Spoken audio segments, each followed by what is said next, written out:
sebagai pelajaran ulangan, karena antara pengertian wahdaniyah dengan menempatkan di mana wahdaniyah ada selang waktu hiburan yang kau ikut penjelasan wahdaniyah, orangnya baru ulang kembali cepat dan gimana pengertian wahdaniyah masing-masing dan itu supaya ada kaitan dan kerana kesenambungan balik antara wahdaniyah dan antara menempatkan wahdaniyah. Ada banyak ulang kembali pengertian wahdaniyah yang lalu. Pengertian wahdaniyah yang lalu artinya dalam bahasa yang kita baca tiada berbilang-bilang. Itulah makna wahdaniyah. Kesimpulan tiada berbilang-bilang, ta'addud pada Allah tidak ada. Itu mana tiada berbilang-bilang. Karena yang ingin dinyatakan tidak ada adalah ta'addud.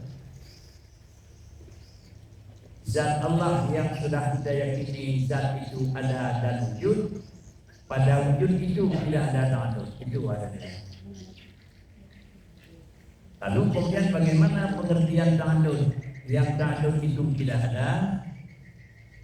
Adakala pengertian karena tidak ada ta'addud, adakala pada zat sifat dan pada af'al, salah satu daripada kata tidak ada ta'addud, dia itu bukan isim. Salah satu daripada kata ta'addud itu dia isim. Kemudian naik, apa itu isim? Isim itu adalah sesuatu benda yang ada tarkib, sesuatu benda yang ada susunan. Akibat sesuatu benda yang ada susunan, maka benda itu dinamakan ismun. Apabila dia sudah sah menjadi ismen, maka dia sudah berbalik nama menjadi irmen. Apabila dia sudah pasti dia ismun, isim, maka pasti dia itu menjadi irim. Kalau demikian adalah berkesimpulan yang maksud dengan wahdaniyah, dia bukan isim dan dia itu bukan irim. Isim dia bukan, irim juga dia bukan. Tetapi satu benda itu bila saja di dua nama, memandang kepada dia ada susunan, buat ismun. Melihat kepada dia mengambil lapang, dia itu irmon. Jadi namanya itu yang berbeda. Kenapa bendanya yang berbeda? Di satu sisi kita beri nama dia ismun, dan di lain pihak kita berikan nama dia itu irmon. Karena kemana kita lihat, karena dia ada tertib, ada susunan jadi satu, maka dia itu ismen. Kemudian karena setiap satu sudah jadi isim, pasti dia akan jadi irim. Kenapa kita katakan dia irim? Karena dia itu mengambil atas unsur makna jauh. Kalau demikian, Allah itu ada, tetapi Allah itu bukan isim. Allah itu ada, dan Allah itu apabila bukan isim, pasti dia bukan irim. Coba, anak ukur belakang itu. Salah satu daripada yang mesti kita yakini, bahkan ini yang merupakan inti daripada sifat wujud kita, maka itulah wahdaniyah. Karena kenapa? Karena Allah itu adalah ada, tetapi ada itu bagaimana? Ada itu ahad. Apabila Allah itu sifatnya ahadun pada wujud Allah Ta'ala, perlu kita kaji bagaimana itu adalah ahad. Lalu penjelasan dalam kitab menyatakan mana ahad itu, tiada ada zat Allah itu isim. Berarti kalau berisim itu bukan ahad. Mana isim? Berikan gede lah yang tadi yang dikatakan ismun, sesuatu yang ada tertimbun. Susunan satu dengan satu jadi satu. Maka satu yang jadi akibat satu disusun dengan satu itu berismun. Yang berdaya orang. Ini ismun. Kenapa ini ismun? Karena bahan yang ada pada benda ini bukan satu, ada dua tiga macam. Kemudian dua tiga macam susunan bahan jadilah ini. Bukan? Bayar. Coba balik. Apapun yang kita buat sehingga jadi satu bentuk dan satu nama, nama itu baru terwujud, nama dia itu sesudah ada susunan 1, 2, 3. Apa itu kira-kira isim dan apa itu susunan? Kalau bahasa Indonesia maksud resep. Bahan tersusun dari satu bahan, dua bahan, tiga bahan jadi satu. Namanya itu, benda itu kalau terjadi itu jismon. Kalau demikian bolu itu jismon. Projek timhan itu jismon. Kenapa bolu dan timhan itu jismon? Karena dia bolu itu tidak nama jadi bolu kalau belum ada kombinasi resep 1, 2, 3. Kombinasi resep 1, 2, 3 na tepung na dia ke bolu. Maka bolunya adalah untuk jisim. Kenapa jisim? Dikarenakan karena dia itu ada tarkib, ada susunan bahan. Kan jadi sebagai bolu saja tercok itu tercok bolu tidak mungkin. Tapi bolu itu dibuat. Sebelum dibuat dia bukan nama jismon. Macam tepung, macam memang pisang, macam memang lain. Kalau najis itu bolu. Tapi pucit masih dalam mudahnya dalam karung namanya tepung terigu. Macam dalam buah manok nama itu telur. Macam dalam blueberry ini nama itu mentega. Ada jatuh dua macam kakak nangka jadi. Jadi apa sudah? Jadilah dia itu jismon. Jadi bolu. Balik jadi pan. Dia macam pisang kan timpan. Dia macam tepung kan pisang kan timpan. Dia macam kan timpan. Dia macam kan timpan. Siapa dia macam baru sama timpan. Kalau demikian timpan ini jismon. Kalau demikian adalah Allah yang satu lagi timpan yang satu. Apakah Allah ada bahan baku? Tidak ada. Ada tapi tidak ada bahan baku. Kalau tidak ada bahan baku, maka timpan ini memandang kepada ada bahan bakunya, dia itu jismon. Melihat kepada timpan tidak bisa berdiri sendiri, harus ada tempat di mana kita simpan dan taruh, maka diberi nama dia itu jismon. Kakak-kakak yang orang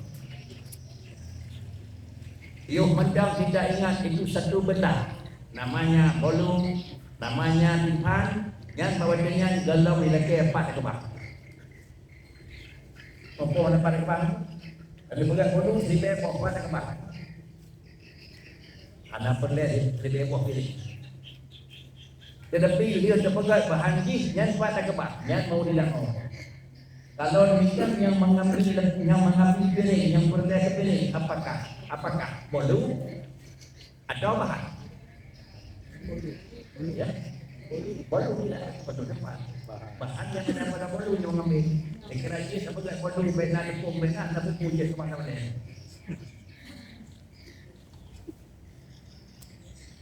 Tapi yang memerlukan piring itulah bahan. Kalau demikian, bahan inilah yang mengambilkan tempat. Kalau demikian, Allah tadi ada tapi tidak ada bahan. Kalau tidak ada bahan, kita yakin Allah ada tapi tidak bahan. Itu mengelakkan yang bawa apa hidup Tuhan. Harus ada langit tempat duduk, harus ada surga tempat duduk, harus ada arah tempat duduk. Pasti oleh akal terlaku. Maka belajarlah dalam etikat Allah itu ada. Tetapi tidak ada sifat tarkib, tidak ada ta'adud. Allah itu ada, tidak perlu pada tempat. Karena kenapa enggak perlu pada tempat? Karena Allah Ta'ala ada itu tidak ada ikut sertakan daripada bahan yang lain. Maka dalam pandangan agama dikatakanlah Allah Ta'ala itu wujud bizati, wujud karena dia wujud bukan karena dijadikan. Atau wujud mutlak. Kalau demikian kita berkesimpulan Allah itu ada. Tetapi ada dia itu beda dengan adanya bukan Allah. Alam itu ada, tapi beda yang ada pada alam dengan apa yang dikatakan ada pada Allah. Ada yang ada pada Allah, tidak ada bahan baru jadi ada. Ada yang ada pada makhluk, harus ada bahan baru jadi ada. Sudah. Kalau demikian, sesudah ada bahan baru jadi ada. Allah tidak perlu daripada bahan apa jadi ada. Apakah sesudah ada bahan pasti akan jadi? Tepung kana, pisang kana, kana, kana, dipajit, puji.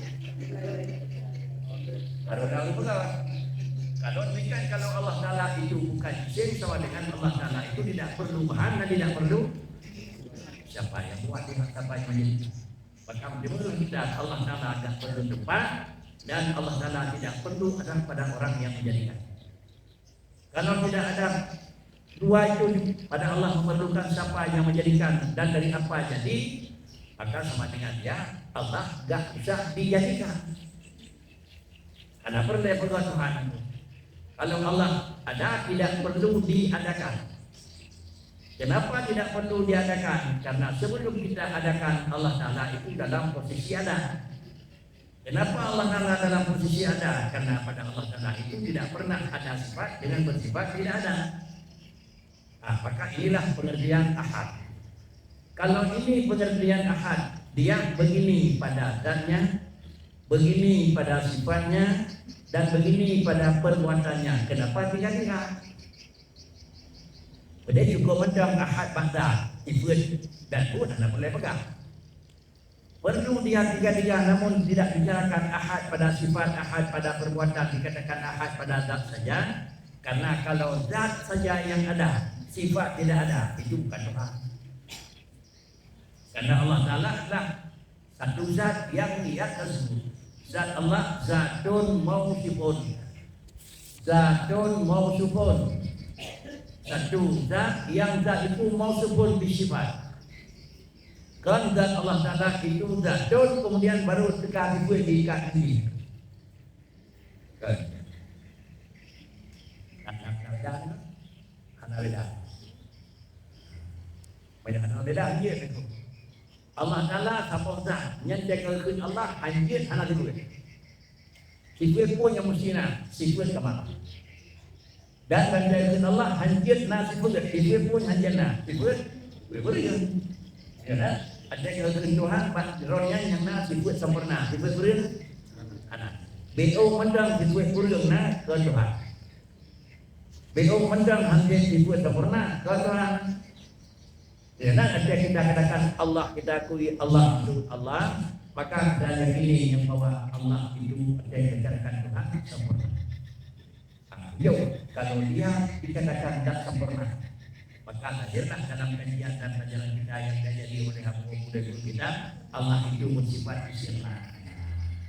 Yang nggak perlu siapa menjadikan, nggak perlu dari apa jadi. Tetapi kalau kita ada manusia yang ada, bukan lagi sifat ini sempurna, tapi istiqamah. Apa itu fikar? Dari apa bahan jadi dan siapa yang menjadi? Dua. Kemudian isyirna ini juga tingkat dua. Isyirna juga ini tingkat dua.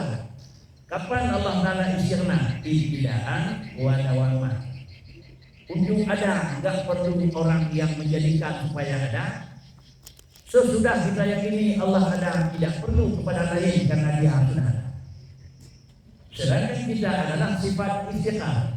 Karena kapan kita perlu kepada orang lain sebelum ada supaya ada, dan kapan lagi kita memerlukan kepada orang lain ada orang lain untuk menjaga ada supaya jangan datang tidak. Silakan. Yo kalau nak nanya payak na urung berat le, anak tahu berat sana. Anda lihat dah berat, kena urung jaga, anak urung jaga, tak boleh anak kau nak. Lihat dah berat, tak perlu nak, punya anak urung jaga, jadi mingi baju hijau. Jadi menunjukkan kita ini satu makhluk yang istiqar ibtidaan sebelum ada dan istiqar dawaman sebagai menjaga barang yang sudah ada jangan kembali kepada tidak. Allah Ta'ala istiqna sebelum ada enggak perlu siapa yang menjadikan dan sesudah ada siapa yang menjadikan. Jadi dengan waktu dia sekaligus istiqna istiqar sekaligus. Kalau demikian karena kita katakan Allah sudah punya sifat, maka kalau sifat Allah mesti ada. Dulu zat Allah itu wahad, zat Allah itu wahdaniyah. Kalau zat wahdaniyah, bisakah sifat yang tidak wahdaniyah?